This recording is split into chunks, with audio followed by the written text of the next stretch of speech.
कार्ला गुफाएं भारत की प्राचीन बौद्ध गुफाओं में से एक है, जो महाराष्ट्र के लोनावाला जिले में स्थित है। इन गुफाओं का निर्माण 2000 साल पहले किया गया था और ये गुफाएं बौद्ध धर्म के अनुयायियों के लिए एक बहुत महत्वपूर्ण केंद्र और मठ थी। कार्ला गुफाएं मुख्य रूप से दो प्रमुख कालखंडों में बनाई गई थी।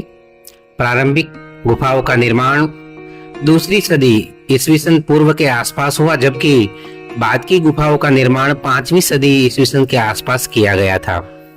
इन गुफाओं की शैली और संरचना बौद्ध धर्म के विकास और प्रसार के साथ बदलती गई।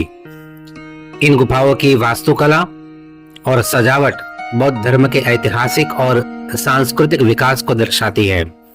यहाँ की सबसे प्रमुख विशेषता ग्रेट चैत्य हॉल है, जो कि बहुत ही विशाल और भव्य है। इस चैत्य हॉल की दीवारों और स्तूपों की सजावट उस समय की कला और शिल्प के उत्कृष्ट उदाहरण है। कार्ला गुफाएं भव्य बौद्ध स्तूपों और प्रार्थना हॉल से भरी हुई है। इन गुफाओं में कई महत्वपूर्ण बौद्ध मूर्तियां और चित्रण देखने को मिलती है, जो बौद्ध धर्म के विविध पहलुओं को दर्शाते हैं। इनमें से प्रमुख मूर्तियां बोधिसत्वों की है, जो बौद्ध धर्म के महत्वपूर्ण व्यक्तित्व होते हैं।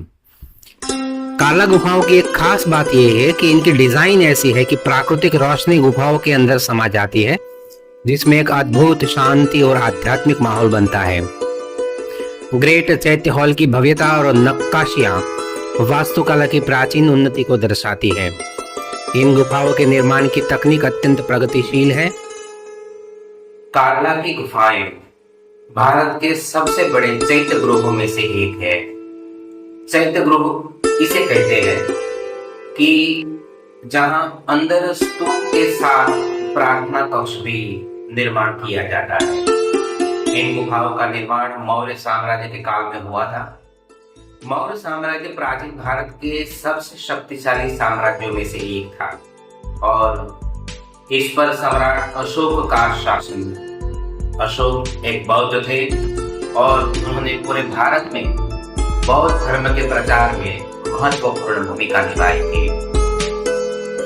कार्ला गुफाओं का निर्माण बौद्ध भिक्षुओं द्वारा किया गया था, जिन्होंने केवल छेनी और हथौड़ा का उपयोग करके पहाड़ की ढलान को चट्टान की तरह तराश कर इस गुफा का निर्माण किया।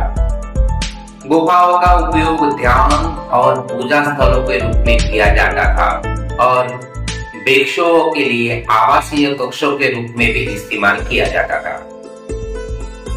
कार्ला गुफाओं की सबसे महत्वपूर्ण विशेषता उसके चैत्य हॉल है, जो प्रार्थना